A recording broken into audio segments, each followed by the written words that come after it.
You're listening to the Cyberwire Network, powered by N2K.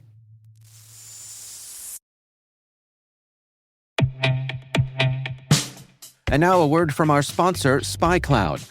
Identity is the new battleground, and attackers are exploiting stolen identities to infiltrate your organization. Traditional defenses can't keep up.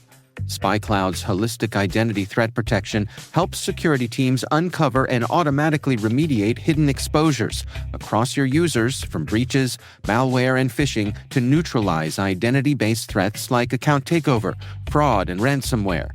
Don't let invisible threats compromise your business.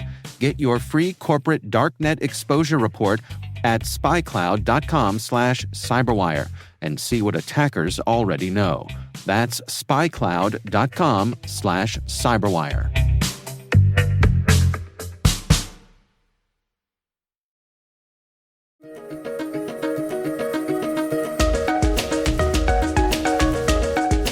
Hello, everyone, and welcome to the CyberWire's Research Saturday. I'm Dave Bittner, and this is our weekly conversation with researchers and analysts tracking down the threats and vulnerabilities, solving some of the hard problems, and protecting ourselves in a rapidly evolving cyberspace. Thanks for joining us.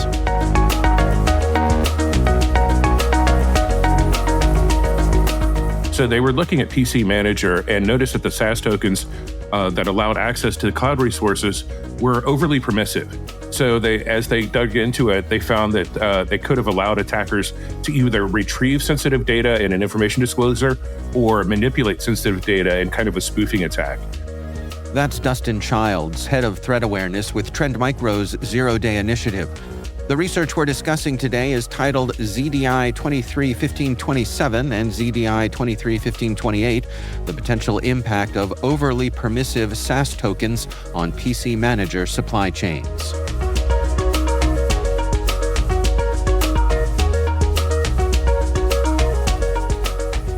And we get that the intent is to simplify access, but in cases like this, it actually unintentionally introduced some serious security risk, especially at the supply chain level. I see. Well, let's back up a little bit here together. Can you lay out for us what Microsoft PC Manager is and the role it plays in the Windows ecosystem? PC Manager is really designed to do what its name says, and that's to manage PCs remotely. And it's really I call it an asymmetric tool because one person can then manage a bunch of different PCs. So you can manage your storage, you can have pop-up managements. It's really meant to be a defensive tool, but also a system administration tool to help in terms of allowing someone to really have a lot of control over the systems within their purview. And what about these shared access signature tokens? What can you tell us about those? So SaaS tokens are used to grant limited access to Azure storage resources. And really they're designed to say, okay, you as an individual get access to this specific resource and not others. However, they can be configured too broadly. And a lot of times that happens when people are just trying to make things work. And they get it working, and they say, okay, don't touch it. And they don't get restrictive enough. And they can be abused by attackers to either alter software packages or inject malicious code, effectively turning a helpful feature like what a SaaS token really is into a supply chain threat vector. Well, in the research, you identified two vulnerabilities. Let's start with the first one here, which involves the Winget package manager and the overly permissive SaaS token here. Can you walk us through the issue? Sure. And it really is, without getting deeply technical, there's the token for this component is just really overly permissive. So it's really just designed to get specific packages. Unfortunately, because the value is a little bit more broadly, you can actually get more than you were intended to receive, or more than really what it's designed for. And even to the point where, like, the max validity of the key we found was 9,999 years, which really should, I don't think they're going to support Windows that long. Yeah. Well, you never know, right? You never know. I mean, XP is still out there someplace. Industrial control systems, right? Yeah. Industrial control system is definitely. But that's the thing with this particular token is we found that it was overly permissive, and that we could get into the details of exactly where it was, but it's really just giving you access to resources that it wasn't intended to. Well, help me understand here. So, the way that these tokens are configured and deployed, I mean, is this permissiveness baked into them, or is this something that the users are configuring themselves? Well, in this case, it's tokens that come from Microsoft. So it's permissiveness that's baked in. Now, it can be controlled and tightened down by the user, and that's one thing that we are recommending to do. But these are default tokens that are issued by Microsoft. I see. Well, the second scenario you all described, this involves downloads from pcmanager.microsoft.com. What was the potential supply chain compromise here? Well, in this case, what you really could do is it's a tool, obviously, for hijacking. What it could be used for hijacking PC Manager, and it's a tool that is very much recommended by Microsoft. It's in the App Store. You can do a WinGet for it. The supply chain threat is here that it allows you to actually upload things rather than just download. So you could potentially upload zip files containing attacker-controlled malicious scripts or binary signed with leak certificates and so on. So you could actually kind of infect what you're downloading, what others would be downloading, thereby impacting the supply chain. I see. Are there any additional real-world implications that you can think of that if attackers had exploited these vulnerabilities? Well, obviously the supply chain threat is there. You could get packages to the Microsoft site that wouldn't be downloaded to others. But I think the other thing is the spoofing information, where you could take something and just make it look a little bit off so that it wouldn't seem off at first glance until that data was acted on. And that was really, I would almost say, like a nation state sort of attack to be that subtle if you're going to do something like this. But also just the download of information. You can learn a lot about somebody or a target just by downloading everything that they have available and looking at it. So those are real world things, and especially the information disclosure, I think is probably the most likely thing to occur. But then uploading bad files or bad zip files or other things, that's the second most likely thing to occur, like we discussed.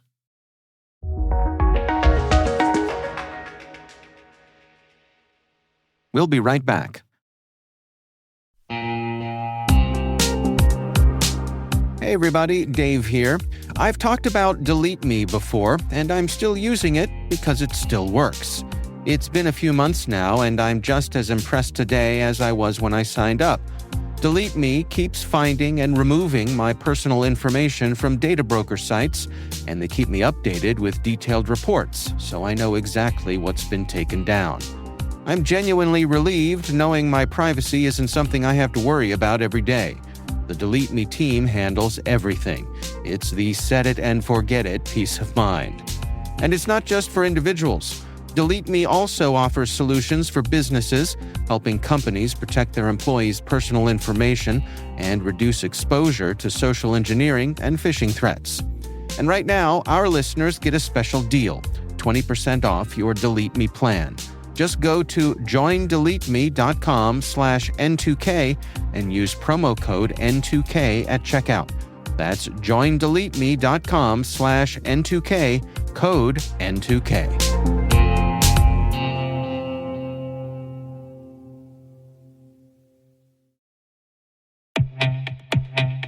Did you know Active Directory is targeted in 9 out of 10 cyber attacks?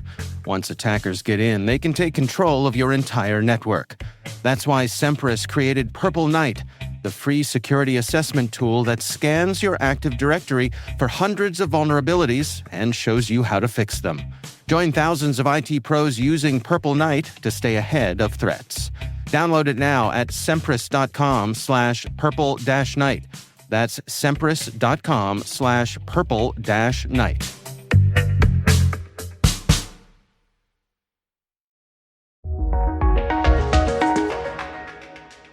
So you all notified Microsoft upon discovering these sorts of things. What did that disclosure look like, and what was Microsoft's response?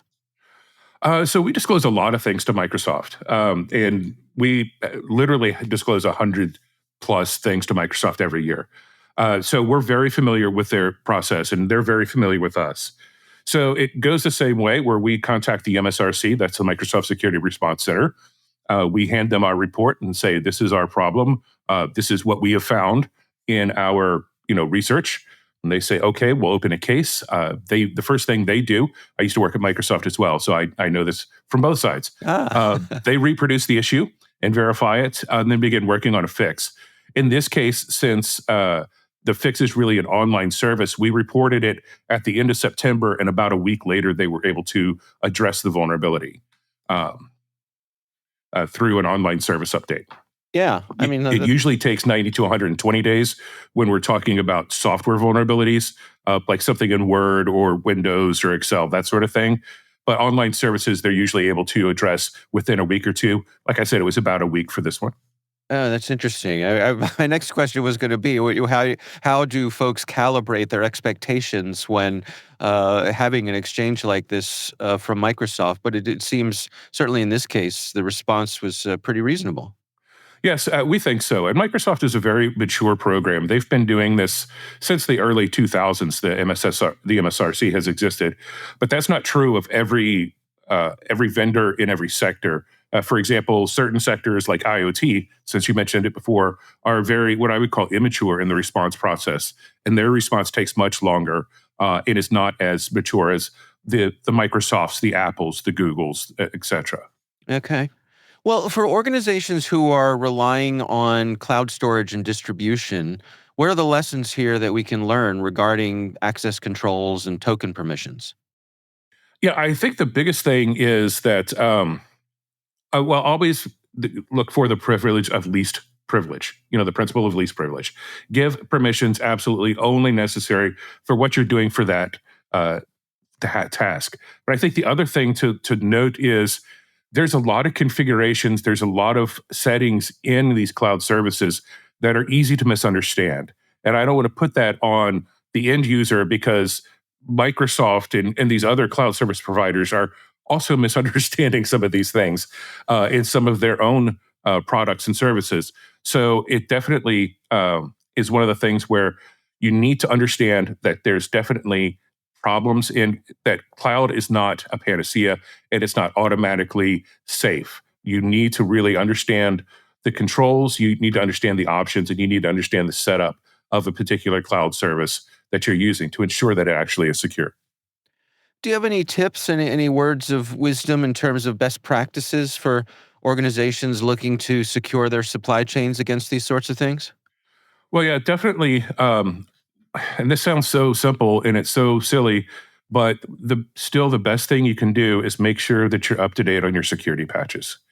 Everyone has been saying that for 20 years, and it's still the best advice because 0 days are very rare. Even to this day, even though they are increasing, they're still very rare. N days, something that has been patched for N number of days, are much, much more common and much, much more prevalent. So the best thing you can do is stay up to date on all of your security patches. That could be difficult. I know patch management is a very difficult thing, even in the cloud space. That's also a big thing in the cloud space is understand who is responsible, you or the service provider, for applying updates, for making those changes, for ensuring that you're staying on top of all of the things that are going on in the security world. There's a lot of confusion in that where end users will think the vendor is doing it, but the vendor is actually not. And that goes across multiple cloud vendors. So definitely make sure you understand who is responsible for what in your cloud enterprise. And whenever possible, make sure you are up to date on all of your patches. All right. Well, Dustin, I think I have everything I need for our story here. Is there anything I missed, anything I haven't asked you that you think it's important to share?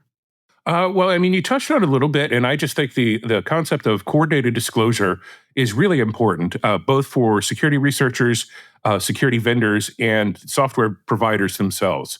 And that allows us all to work together with an established timeline, with established kind of responsibilities to fix things before they are made public, reducing the window of exposure of threat to the end user.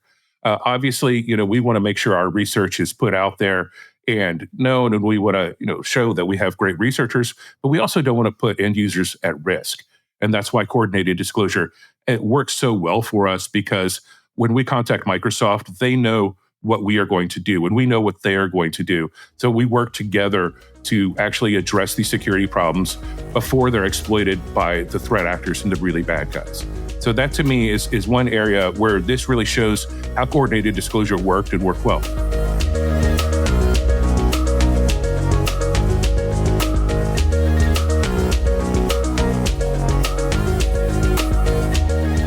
Our thanks to Dustin Childs from Trend Micro's Zero Day Initiative for joining us. The research is titled The Potential Impact of Overly Permissive SaaS Tokens on PC Manager Supply Chains. We'll have a link in the show notes. We'd love to hear from you. We're conducting our annual audience survey to learn more about our listeners. We're collecting your insights until the end of the summer. There's a link in the show notes. Please do check it out. This episode was produced by Liz Stokes. We're mixed by Elliot Peltzman and Trey Hester.